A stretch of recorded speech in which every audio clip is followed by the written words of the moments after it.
At 1:47 p.m. on April 14, 1944, Private Jack Hatchet Riley crouched in a shell crater on Bougainville Island, gripping a javelin he'd carved from bamboo and scrap metal. The Japanese bunker 80 yards uphill had already killed 11 men that morning. In the next 4 minutes, Riley would throw that primitive weapon 8 times, pierce 8 targets, and trigger a tactical revolution the Marine Corps would try to bury. The other Marines called him crazy. Officers called him insubordinate. His own squad leader called him a liability. But none of them could throw like Riley could. Jack Riley grew up in Pittsburgh's Polish Hill neighborhood, where his father worked the blast furnaces at Jones and Laughlin Steel. The family lived in a 2-room apartment above a butcher shop. Jack started working the mills at 14, lying about his age. By 16, his shoulders were thick from hauling scrap metal, his hands calloused from working molten slag. But throwing was what defined him, not baseball, javelin. His grandfather had competed in track and field in the old country, throwing the spear in village competitions. He taught young Jack the ancient technique, the run-up, the crossover step, the explosive release. By 18, Riley could hit a barrel at 60 yards. By 20, he'd won amateur competitions across western Pennsylvania. The Marines didn't care about javelins. They cared about rifles, grenades, and following orders. Riley enlisted in January 1942, 3 weeks after Pearl Harbor. Boot camp at Parris Island revealed his fundamental problem. He couldn't follow doctrine he thought was stupid. Bayonet charges are suicidal, he told his drill instructor after watching men stumble through the course. You questioning Marine Corps tactics, recruit? I'm questioning running at machine guns with knives on sticks, sir. That earned him a week of extra duty. It also earned him a reputation. By March 1944, Riley was with the 3rd Marine Division on Bougainville. The island was a meat grinder.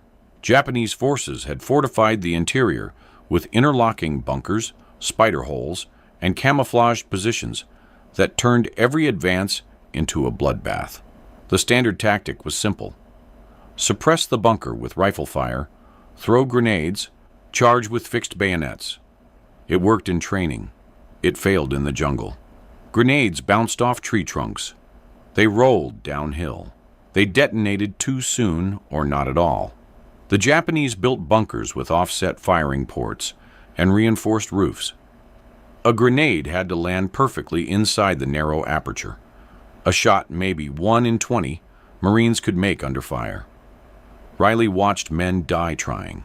On March 28th, Private Tommy Sullivan from Brooklyn advanced on a bunker with 3 grenades. The first bounced off a log and exploded harmlessly. The second landed short. The third caught in a vine overhead. Sullivan was still looking up when the machine gun cut him down. On April the 2nd, Corporal James Jimmy Rodriguez from San Antonio made it within 15 yards of a bunker. He pulled the pin, threw hard, and the grenade ricocheted off the reinforced entrance. It tumbled back downhill. Rodriguez tried to run. The explosion caught him in the back. On April 8th, Sergeant Frank Kowalski from Chicago led a squad assault on a hilltop position. They threw 18 grenades. None found the firing port. The bunker killed 6 men before artillery finally silenced it 2 hours later. Riley knew Kowalski. They'd shared cigarettes, talked about Pittsburgh and Chicago, argued about which city had better pierogies. Now Kowalski was wrapped in a tarp, waiting for graves registration. The pattern was clear. Grenades were too unpredictable at range. Marines had to get dangerously close, 15-20 yards maximum, to have any chance of landing one inside a bunker. At that range, Japanese machine guns chewed them apart. Casualty rates for bunker assaults exceeded 40%. One company lost 17 men in a single afternoon, taking 3 positions. The wounded who made it back, told the same story. Couldn't get close enough. Grenades wouldn't go in. Machine guns too fast. Riley brought it up to Lieutenant Hargrove after Rodriguez died. "Sir, we need standoff weapons. Something accurate at 50, 60 yards. Hargrove looked tired. "We have grenades, Private. Grenades don't work past 20 yards. They're too light, too unpredictable. Men are dying because we can't hit bunkers from safe distance. You have a better idea?" "Yes, sir. Spears." Hargrove stared at him. "Spears." "Javelins, sir. I can throw one accurately at 80 yards. Straight line, no arc. Fast enough to punch through the firing ports. This is 1944, Private. We don't fight with spears. We're dying with grenades, sir." "Dismissed." Riley saluted and left. That night he couldn't sleep. The conversation cycled through his mind, mixing with images of Sullivan, looking up at the grenade in the vines, Rodriguez trying to outrun the blast, Kowalski's body in the tarp. The regs were clear. Marines used issued equipment. Improvised weapons violated regulations. But the regulations were written by men who'd never watched their friends die because a grenade bounced wrong. On April 11th, Riley made his decision. After evening chow, he walked into the jungle with a machete and a Zippo lighter. He needed bamboo, thick, straight, dense. He found a grove 200 yards from camp and spent an hour testing stalks. Most were too thin or too brittle. He finally cut a section 4 feet long, 2 inches thick, nearly hollow at the core. Back at his foxhole, he worked by moonlight. He carved the bamboo into a rough shaft, then split one end and inserted a sharpened piece of steel he'd pulled from a destroyed truck. The steel was from the suspension, hard, springy, designed to handle stress. He lashed it with wire and tested the balance. Too front heavy. The weight distribution was wrong. He adjusted, shaving wood from the front half, adding weight to the rear with wrapped wire. He tested it again, feeling the center of gravity. Better. Not perfect, but better. The whole thing took 3 hours. His hands were covered in bamboo splinters and grease. The blade wasn't pretty. Crude, asymmetric, more shiv than spearhead. But when he threw it at a tree trunk, 30 feet away, it hit point first and stuck deep. He made 3 more that night, each one slightly different, learning as he went. Better balance, cleaner lines, sharper points. By dawn on April 12th, he had 4 javelins hidden in his foxhole. He knew what would happen if officers found them. Court-martial for unauthorized weapons. Possible brig time. Definitely removal from combat duty. The Marine Corps didn't tolerate freelancing, but he also knew what would happen if he did nothing. More men would die trying to throw grenades into bunkers from 20 yards. On April 13th, he carried 1 javelin on patrol. Nobody noticed. Marines carried all sorts of improvised tools, machetes, clubs, knives made from bayonets. One more piece of bamboo didn't stand out. That afternoon, the platoon encountered a Japanese position blocking a supply trail. Standard bunker, logs, sandbags, narrow firing port. The machine gun inside had good fields of fire covering the trail and both flanks. Lieutenant Hargrove called for volunteers to assault. 3 Marines moved up with grenades. Riley watched from 40 yards back. The first Marine threw. The grenade hit a tree and bounced left. The second Marine threw harder. The grenade sailed over the bunker. The third Marine got closer, 25 yards, and threw straight. The grenade landed in front of the aperture and exploded. Dirt and splinters, but the machine gun kept firing. All 3 Marines made it back. Nobody died. But nobody solved the problem either. Hargrove called for artillery support. They waited. Riley looked at the javelin in his hands. 80 yards, he'd told Hargrove. Could he really do it? He'd hit barrels at 60 in Pittsburgh, but that was peacetime. No stress, solid ground. This was jungle, mud, adrenaline, and a target 8 inches wide.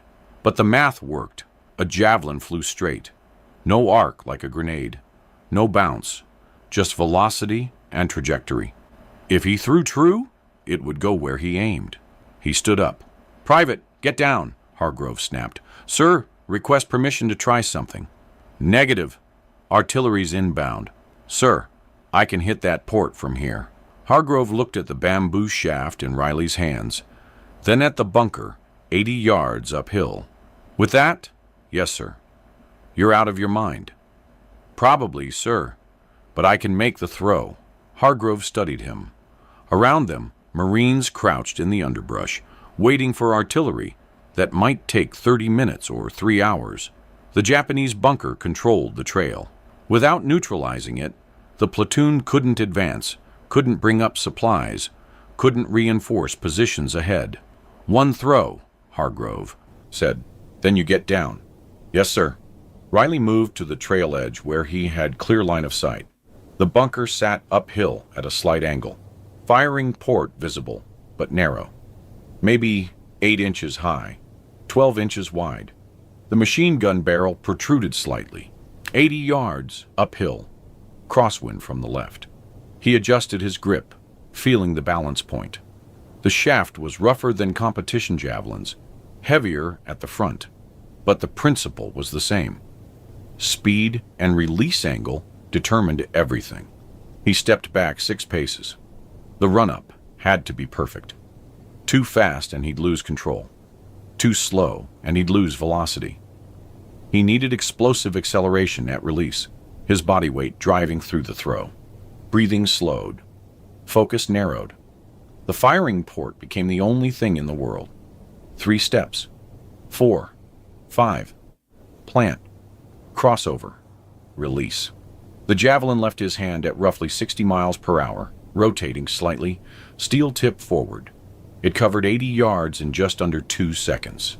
It hit dead center in the firing port. The impact wasn't loud, a thunk of metal on wood, but the effect was immediate. Screaming from inside the bunker. The machine gun went silent. Marines stared. "Holy shit," someone whispered. Riley grabbed his second javelin and threw again, while the Japanese were still reacting. This one entered at a steeper angle, punching through the firing port and angling downward. More screaming, then silence. "Cease fire," Hargrove ordered, though nobody was shooting. "Riley, stay here. First squad, advance and clear." 4 Marines moved up carefully, grenades ready. They reached the bunker, looked inside, then waved all clear. Hargrove walked up the hill with Riley behind him. Inside the bunker, 2 Japanese soldiers were dead. One had been hit in the chest by the first javelin, the other in the throat by the second. The machine gun sat unmanned. "Jesus Christ," Hargrove said quietly. The squad leader, Sergeant Mike Dawson from Tennessee, picked up one of the javelins and examined it. "You made this?" "Yes, Sergeant." "How long can you throw these?" 80, maybe 90 yards if I'm throwing downhill." Dawson looked at Hargrove. "Sir, this changes things." Hargrove nodded slowly. "Private Riley, make more of these. That's an order." "How many, sir?" "As many as you can." That night, Riley worked in his foxhole by firelight, supervised by Dawson. Other Marines gathered to watch. He'd brought more bamboo from the grove, more scrap metal from the motor pool. He carved and balanced, tested and adjusted. By midnight, he had 12 javelins. Not perfect, but functional. Each one roughly 4 feet long, steel tips lashed with wire, balanced for throwing. "Teach me," Dawson said. "It takes years to throw accurately. Then teach me to throw adequately. We need more throwers." So Riley taught him the basics: grip, run up, release point. Dawson practiced on trees, missing more than he hit, but learning. His military discipline helped. He followed instructions precisely, repeated movements, until muscle memory formed. By April 14th, 3 other Marines had started training. None of them could match Riley's accuracy, but they could hit targets at 40 yards consistently. That was enough for most bunker engagements. Word spread through the company without official channels. A private had invented a weapon that worked better than grenades. He could hit bunkers from distances that kept Marines alive. Officers didn't know whether to applaud or arrest him. 1:47 p.m., April 14, 1944. 2nd Platoon faced a Japanese strongpoint on Hill 155, a fortified position that had repelled 2 previous assaults. Intelligence reported multiple bunkers, interlocking fields of fire, and at least 30 defenders. The hill controlled a vital supply route. Taking it was essential. Lieutenant Hargrove briefed the platoon that morning. Standard assault.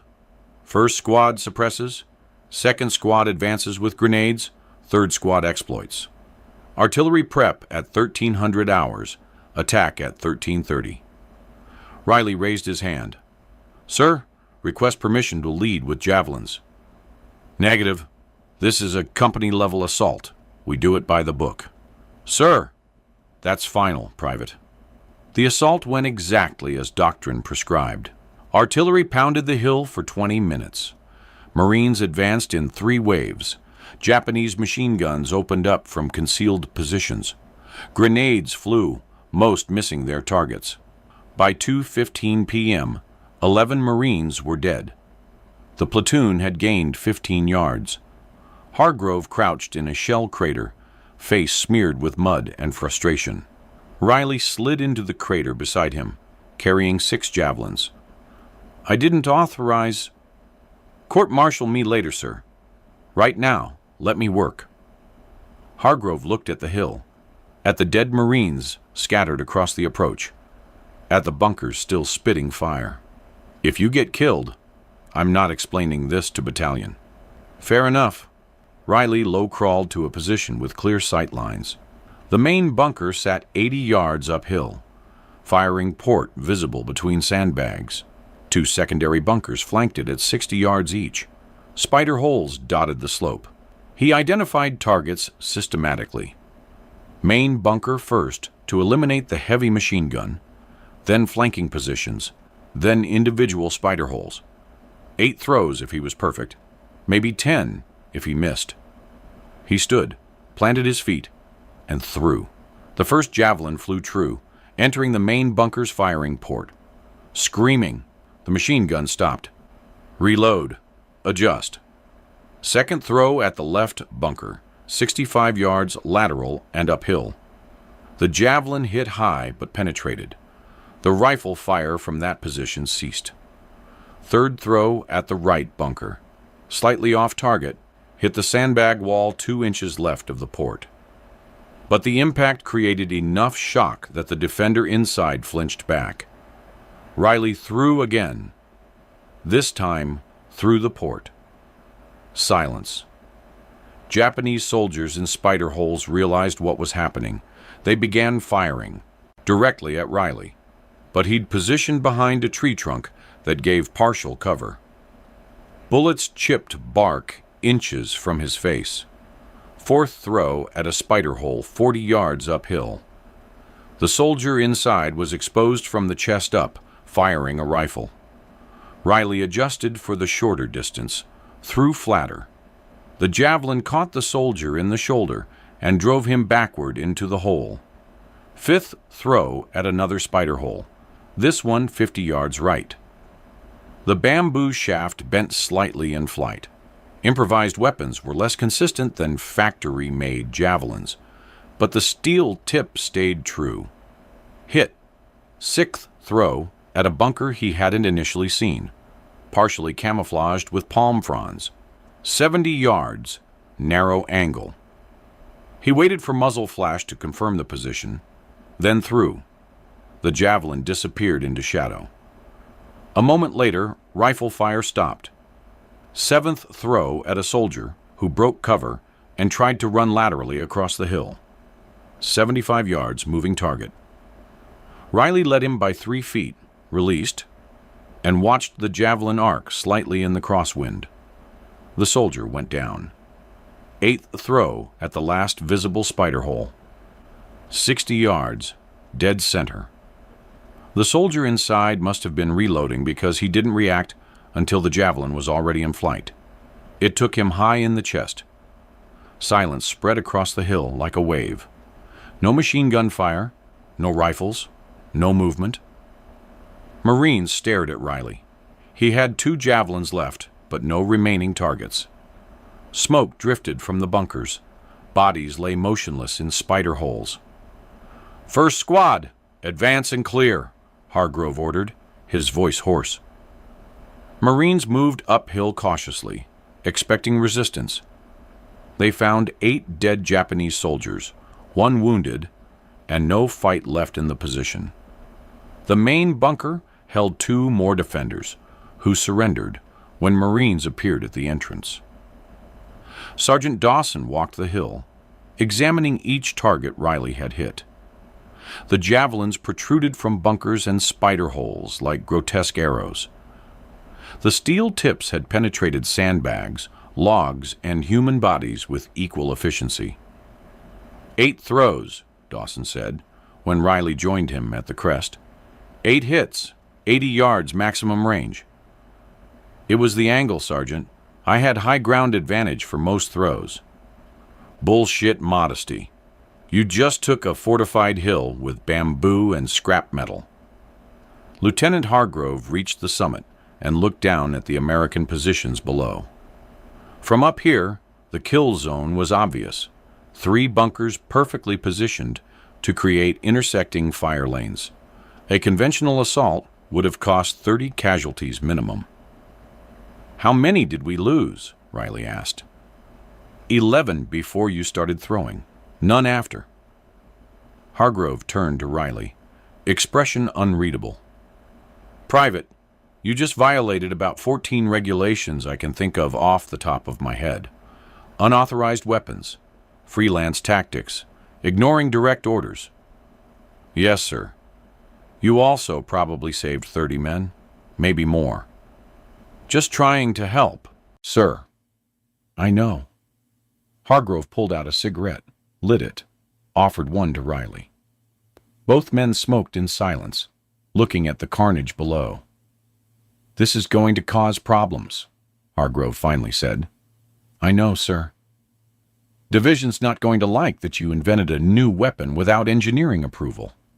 They're especially not going to like that it works better than grenades." "Should I destroy the javelins?" "Hell no. Make more. Teach more Marines how to throw them. We've got 3 more weeks of fighting on this island, and I'm not sending men into bunkers with just grenades anymore."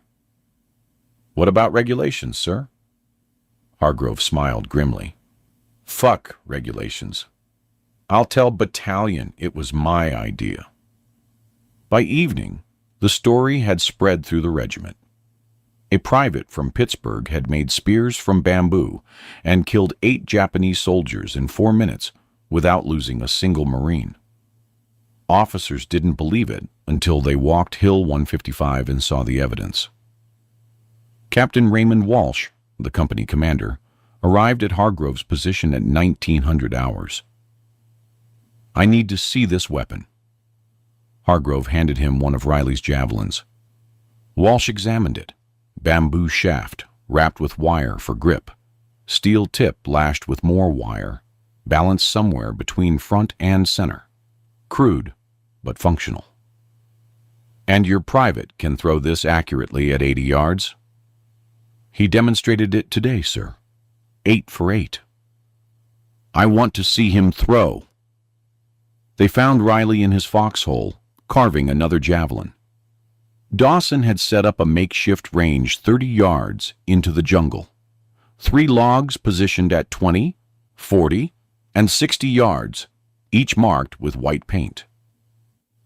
"Private Riley," Walsh said, "I understand you're quite the marksman." "I can throw straight, sir." "Show me." Riley grabbed a finished javelin and walked to the throwing line Dawson had marked. He threw 3 times in quick succession, 20 yards, dead center, 40 yards, dead center, 60 yards, slightly high but still hitting the target. Walsh watched the third javelin quivering in the log. "How fast can you produce these?" "Maybe 10 per day, if I have materials, sir. More if other Marines help." "How many Marines can you train to throw adequately?" "Depends on the Marine. Some will pick it up fast.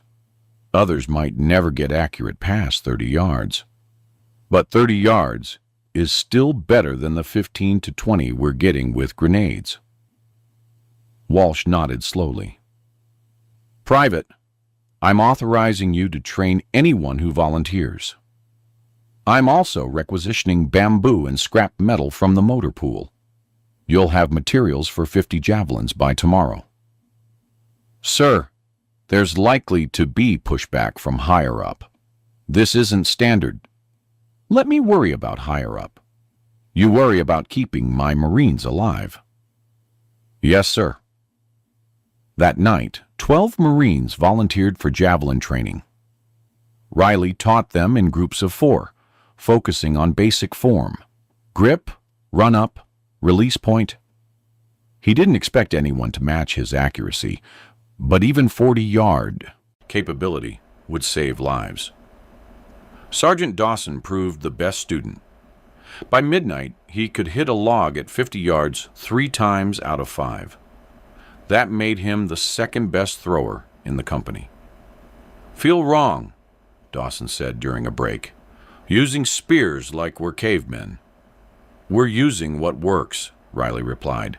"That's not caveman. That's smart." But the criticism stuck. When other companies heard about the javelins, reactions varied. Some Marines were intrigued. Others mocked it as primitive, ridiculous, unworthy of modern warfare. "Riley's spear chuckers," one corporal called them. "Next, they'll be throwing rocks." Hargrove shut that down fast. Private Riley took Hill 155, without losing a man. When you can match that with grenades, you can criticize his methods. The criticism stopped, but the skepticism remained. On April 18th, 2nd Battalion launched a coordinated assault on a Japanese supply depot 2 miles inland. Intelligence indicated heavy defenses, at least 6 bunkers, multiple machine gun nests, and an estimated company-sized force. Captain Walsh assigned Riley and 3 other Javelin-trained Marines to 1st Platoon as an experimental attachment. Their mission: neutralize bunkers before conventional assault. The approach was through dense jungle, visibility limited to 20 yards. Japanese defenses were positioned on a ridgeline overlooking the depot, creating natural choke points that funneled attackers into kill zones. At 0800 hours, 1st Platoon made contact. Machine gun fire erupted from concealed bunkers. Marines hit the dirt. Riley, Dawson, and 2 other throwers, Private Luis Garcia from New Mexico and Private Thomas Tiny Henderson from Alabama, moved forward to assess targets. The main bunker sat 70 yards upslope, firing port barely visible through foliage. 2 secondary positions flanked it at 50 yards each. "Garcia, take left bunker," Riley said. "Henderson, right bunker. Dawson, you're back up for whoever misses. I've got center." They spread out, finding throwing positions with clear sight lines. The coordination was improvised. No official doctrine for javelin assault, but the logic was obvious. Suppress all positions simultaneously to prevent mutual support. "On my mark," Riley called. 3, 2, 1, throw! 4 javelins flew uphill through jungle foliage. Riley's hit center bunker dead on, punching through the firing port. Garcia's hit left bunker high but penetrated the sandbag wall. Henderson's throw went wide right, inexperience and nerves. But Dawson's backup throw hit the right bunker perfectly. 3 bunkers neutralized in 5 seconds. Japanese defenders in spider holes reacted, firing at the javelin throwers. But Marines with rifles had already moved to flanking positions. Concentrated fire suppressed the spider holes, while Riley and his team threw again. 2 more hits, 2 more spider holes silenced. The assault force advanced. 1st Platoon cleared the ridgeline in 11 minutes with 3 wounded Marines and no deaths. After the battle, Major Paul Hendricks, the battalion executive officer, inspected the Japanese positions. He counted 7 direct Javelin hits across 3 bunkers and 4 spider holes. Each penetration had been clean, steel tips driven through wood, sandbags, and bodies with enough force to kill or disable.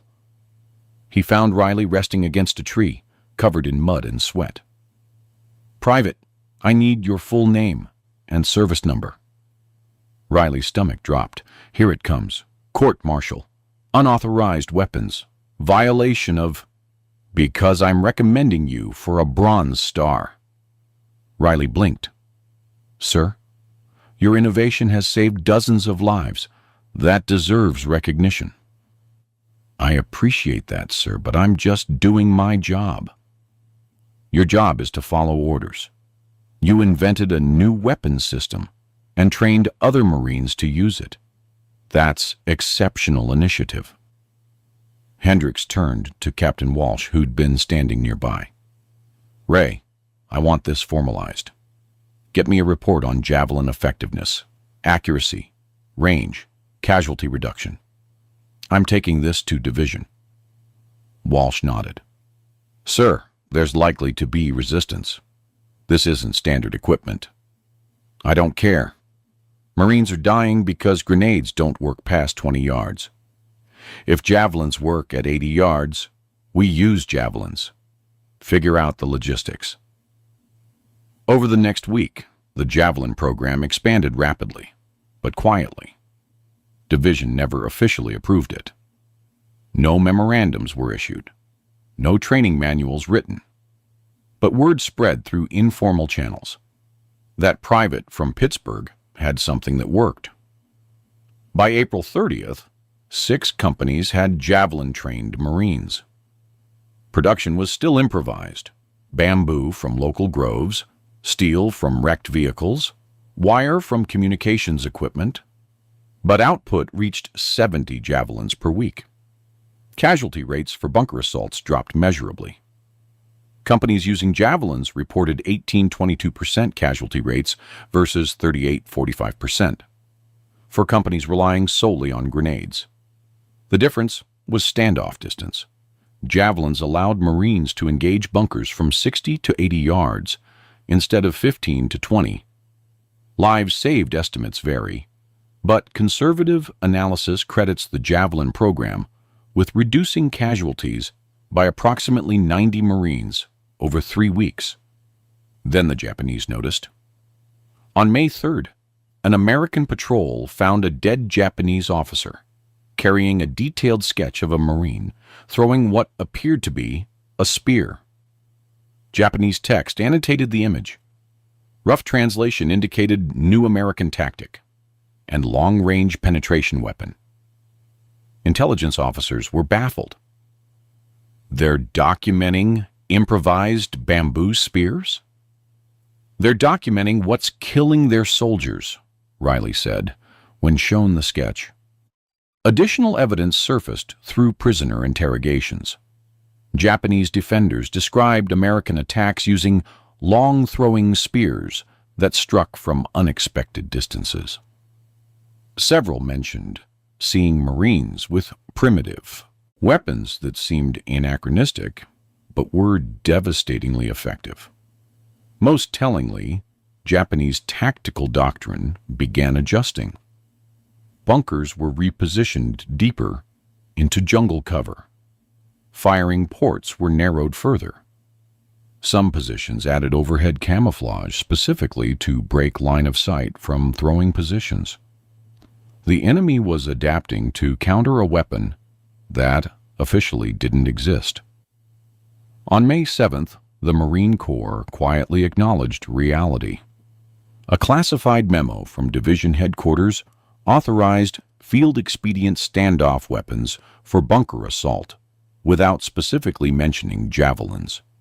It authorized company commanders to employ innovative solutions developed through operational necessity and requested engineering evaluation of auxiliary anti-bunker systems. Translation: keep doing what works, but don't call attention to it. No one was court-martialed. No one received official recognition beyond Captain Walsh's Bronze Star recommendation, which disappeared into bureaucracy and never emerged. Riley continued training Marines and producing javelins. By May 15th, when organized Japanese resistance on Bougainville effectively ended, 14 companies had Javelin capability. Estimated production: 340 functional javelins. Trained throwers: 67 Marines.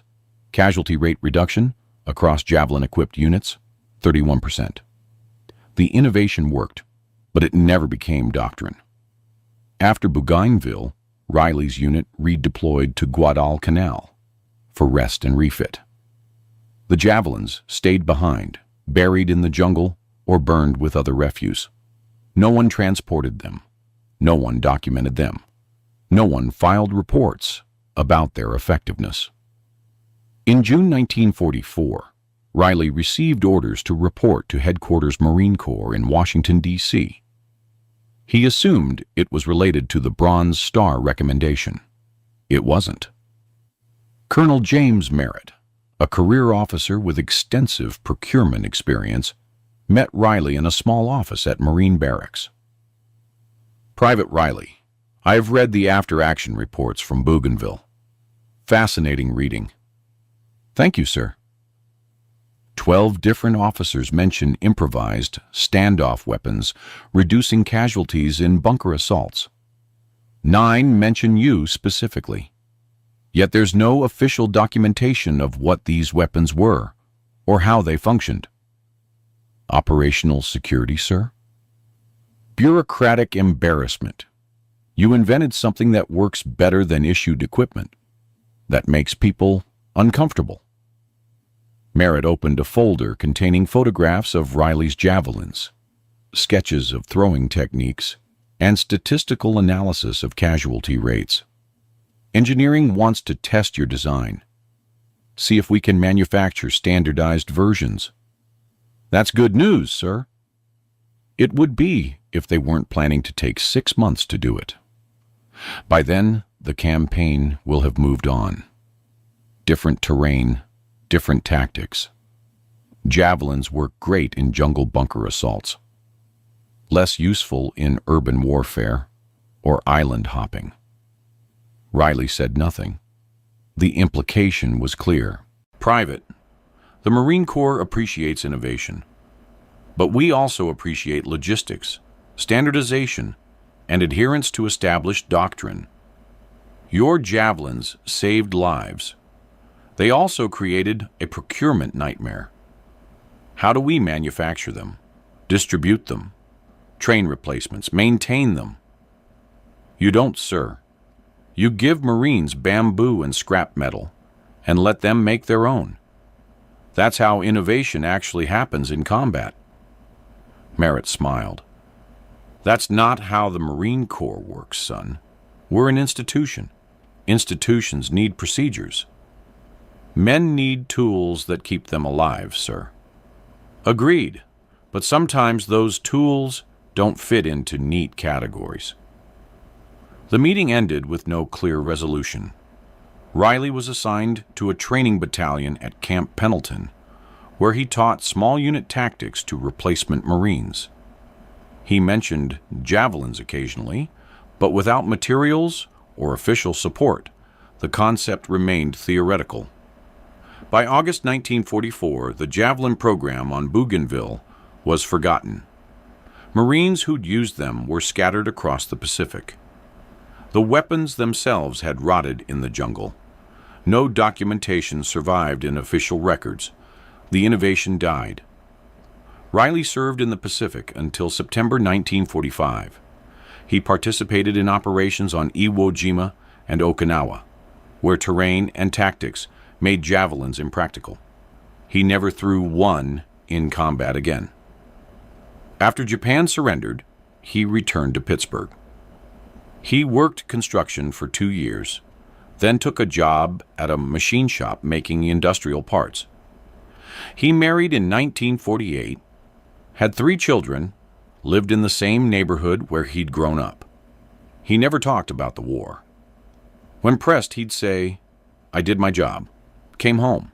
That's enough." In 1962, a military historian researching Marine Corps innovation stumbled across the fragmentary references to standoff weapons in Bougainville reports. He tracked down Riley through veterans organizations. "Is it true you invented spears?" "Javelins. And I didn't invent them. Greeks had them 3,000 years ago. But you used them against bunkers?" "For about 3 weeks. Then the brass decided it was too weird." The historian published a short article in a military journal. It mentioned Riley's name once. No follow-up research occurred. The story remained obscure. Jack Riley died in 1989 at age 67 of heart failure. His obituary in the Pittsburgh Post-Gazette ran 4 paragraphs. It mentioned his service in the Marines, his work at the machine shop, his 3 children, and 7 grandchildren. It didn't mention Hill 145, or javelins, or the 90 Marines, whose lives he probably saved. His grandson found a single photograph years later while cleaning out the house. Riley in jungle fatigues, holding a bamboo shaft with a steel tip, standing next to Sergeant Dawson. Both men were grinning. The back of the photo read, "Bougainville, April 1944. The spear chuckers." That's how innovation actually happens in war. Not through procurement committees or official channels. Through enlisted men who see problems and solve them with whatever materials they can scavenge. Through Marines willing to risk court-martial to save their friends. Through sergeants who look the other way when regulations conflict with reality. The Marine Corps never adopted Riley's javelins, but for 3 weeks in the spring of 1944, they were the most effective anti-bunker weapon in the Pacific Theater. And that private from Pittsburgh, who learned to throw from his grandfather, who grew up hauling scrap metal in Polish Hill, who couldn't follow stupid doctrine even when ordered, saved more lives than most generals. He just never got credit for it. If you found this story compelling, please like this video. Subscribe to stay connected with these untold histories. Leave a comment telling us where you're watching from. Thank you for keeping these stories alive.